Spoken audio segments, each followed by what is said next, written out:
తీసుకెళ్లాలి, ఇంత భూమి సరిపోదు, 33,000 ప్లస్ అక్కడ ఉన్న 19,000 ప్రభుత్వ భూమి, మొత్తం 52,000 ఎకరాలు, ఆ తర్వాత ఇంకొక 35 నుంచి 40,000 ఎకరాలు. కానీ బేసిక్ గా ఏంటంటే మళ్ళా ఇది ఒక రియల్ ఎస్టేట్ ప్రాజెక్ట్ కాదు, ఇది ఎప్పుడు కూడా ఒక క్యాపిటల్ ఫర్ ది స్టేట్ అన్నది మనం ఆలోచించుకోవాలి. అమరావతి పేరిట ఒక వర్గం ప్రజలకు మేలు చేయడానికై ₹1,00,000 కోట్ల ఖర్చు చేయడం అవసరమా?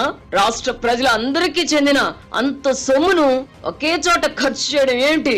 హూస్ క్యాపిటల్ ఈజ్ అమరావతి అన్నది కూడా పుస్తకాలు కూడా వచ్చాయి దాని మీద. ఇది కేవలం కొద్ది మందికే కాదు, కేవలం ఒక పార్టీ సెంట్రిక్ రాజధానిగా కాకుండా ఇన్క్లూజివ్ గా రాజధానిగా చేయకపోతే మటుకు దీని పరిణామాలు ప్రతి ఒక్కరి మీద పడతాయి. తర్వాత 3 పంటలు పండించే భూములు ఇక్కడ ఈ విధంగా కన్స్ట్రక్షన్ కు ఉపయోగపడుతున్నాయి. తర్వాత ఈ ప్రాంతంలో వరదలు వచ్చే ప్రమాదం ఉంది. ఇదంతా మునిగిపోతుంది. ఇక్కడ రాజధాని కట్టడానికి లేదు, ఈ రాజధానికి పనికిరాదని వరల్డ్ బ్యాంక్ కూడా యాక్చువల్ గా నెగటివ్ గా ఇచ్చారు, ఇది పనికిరాదని. ఎందుకంటే ఉత్తరాంధ్ర ఉంది, ఇంకొక వైపు రాయలసీమ, ఈ రెండు కూడా అభివృద్ధికి నోచుకోలేదు. కాబట్టి వీరందరూ కూడా కేవలం అమరావతి అభివృద్ధి చెందితే మా పరిస్థితి ఏంటన్నది కూడా జరుగుతుంది.